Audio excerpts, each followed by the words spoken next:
तीन तो दो तो बचिया है। बहन मेरी अपाहिज है, कुछ कर नहीं सकती है बिल्कुल भरोसे।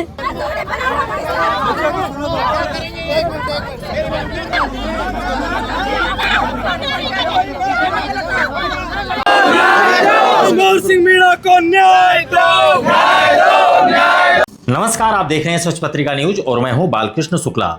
दिल्ली जयपुर नेशनल हाईवे पर स्थित मारुति नेक्सा वर्कशॉप में एक गरीब कर्मचारी की करंट लगने से मौत हो जाती है और उसके बाद जो मंजर देखने को मिला उसने पूरे प्रशासन से लेकर कंपनी प्रबंधन की नींद उड़ा दी। करीब 24 घंटे तक चला हाई वोल्टेज ड्रामा, महिलाओं का आक्रोश, पत्थरों से लैस हाथ और आर पार की जंग। आखिर कैसे 24 घंटे बाद कंपनी को झुकना पड़ा और क्या है उस ऐतिहासिक समझौते की हकीकत, आइए जानते हैं पूरी खबर विस्तार से। दरअसल यह पूरा मामला कोटपुतली के दिल्ली जयपुर नेशनल हाईवे स्थित मारुति नेक्सा शोरूम का है, जो कि प्रेम मोटर्स प्राइवेट लिमिटेड का अधिकृत डीलर है।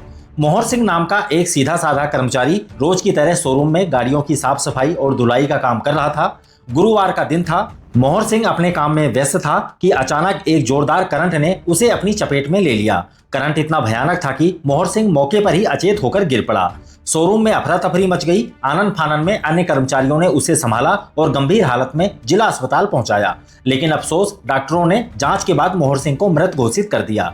जैसे ही यह खबर मोहर सिंह के परिवार तक पहुंची, घर में कोहराम मच गया। गुरुवार की शाम को ही जिला अस्पताल परिसर छावनी में तब्दील हो गया और जमकर हंगामा शुरू हो गया। मेरे जिया जी कल आए थे यहाँ 9 बजे ड्यूटी पे।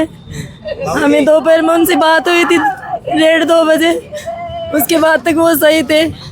हमने 4 बजे घर पे इसके छोटे भैया ने हमको फ़ोन किया कि वो उनको बिजली पकड़ लिए, पीडीएम हॉस्पिटल में भर्ती है। जब से हमारा पूरा परिवार परेशान है। यहाँ पे आए शोरूम पे कोई एक्शन ही नहीं ले रहे हैं। बोल रहे 5 लाख रुपया लो, रफा दफा करो। 3 तो 2 तो बचिया है। बहन मेरी अपाहिज है, कुछ कर नहीं सकती है बिल्कुल भरोसे। 2 बच्चे हैं, ये लड़का है, ये बड़ी लड़की है, ये इससे छोटी लड़की है। आप बताओ क्या कर सकते हैं हम? 5 लाख रुपए में क्या हो सकता है उनका? प्रशासन सिर्फ कंपनी के लिए खड़ा, सुरक्षित के लिए। हमारा कोई एक्शन नहीं ले रहा है। यहाँ पे कंपनी का कोई लोग नहीं है यहाँ पे कोई भी। परिजन और स्थानीय लोग इस बात पर अड़ गए कि जब तक मांगे पूरी नहीं होंगी तब तक पोस्टमार्टम नहीं करवाया जाएगा।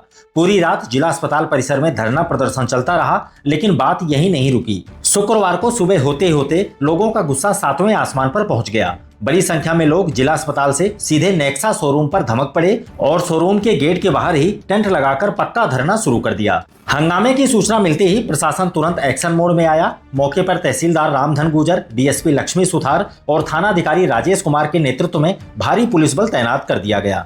शोरूम के बाहर महिलाओं की तादाद बहुत ज्यादा थी, जो न्याय की गुहार लगा रही थी और उनका रो रो कर बुरा हाल हो गया था। माहौल लगातार तनावपूर्ण होता जा रहा था। इस बीच पीड़ित परिवार की आवाज बुलंद करने के लिए क्षेत्र के कई जनप्रतिनिधि भी मौके पर पहुंचे। पूर्व संसदीय सचिव रामस्वरूप कसाना, कांग्रेस नेता तारा पुतली, जेएन दिनेश मीणा, राजेंद्र मीणा, डॉक्टर अभिलाष मीणा, अमित मीणा, पार्षद उमेश आर्य, प्रमोद सैनी, पूर्व वाइस चेयरमैन अशोक सेहरा, प्रफुल्ल रमन और दयाराम कुमावत सहित कई नेता धरना स्थल पर बैठ गए। इन सभी नेताओं ने एक सुर में कहा कि प्रदर्शनकारियों की मांगे बिल्कुल जायज है। इस बीच कंपनी के स्थानीय अधिकारियों और प्रदर्शनकारियों के बीच कई बार तीखी नोकझोंक भी हुई। गुस्सा इतना बढ़ गया कि कुछ महिलाओं ने आक्रोश में आकर शोरूम पर तोड़फोड़ करने के लिए हाथ में पत्थर तक उठा लिए। हालात बेकाबू होते देख कंपनी के स्थानीय अधिकारियों ने तुरंत पूरे घटनाक्रम की जानकारी जयपुर स्थित अपने उच्चाधिकारियों को दी। मामले की गंभीरता को देखते हुए जयपुर से कंपनी के आला अधिकारी तुरंत कोटपुतली के लिए रवाना हुए। इसके बाद प्रदर्शनकारियों की तरफ से एक 5 सदस्यीय कमेटी का गठन किया गया। इस कमेटी और कंपनी प्रबंधन के बीच बंद कमरे में करीब 2 घंटे तक बेहद लंबी और मैराथन वार्ता चली। हर एक बिंदु पर गहन मंथन हुआ और आखिरकार 24 घंटे से चला आ रहा यह गतिरोध टूट गया। दोनों पक्षों के बीच एक लिखित समझौता हुआ, जिसके तहत प्रेम मोटर्स प्राइवेट लिमिटेड ने अपने मृत कर्मचारी के परिवार के लिए कुल 24,15,000 रुपए की मुआवजा और सद्भावना राशि देने का ऐतिहासिक फैसला किया। समझौते के तहत कंपनी अपनी ओर से 11.5 लाख रुपए की सद्भावना राशि अगले 15 कार्य दिवसों के भीतर मृतक की पत्नी को चेक के जरिए सौंपेगी। इसके अलावा परिवार को 10 लाख रुपए की दुर्घटना बीमा राशि, भारत सरकार की ओर से 2.5 लाख की पीएफ और 15,000 की दाह संस्कार राशि मिलेगी। इसके साथ ही पत्नी और दोनों बच्चों को ईएसआईसी से लाइफ टाइम पेंशन दिलवाने का भी वादा किया गया है। भले ही मोहर सिंह की कमी को कोई भी राशि पूरी नहीं कर सकती, लेकिन जनता की इस एकजुटता और संघर्ष ने एक गरीब परिवार के भविष्य को बिखरने से बचा लिया।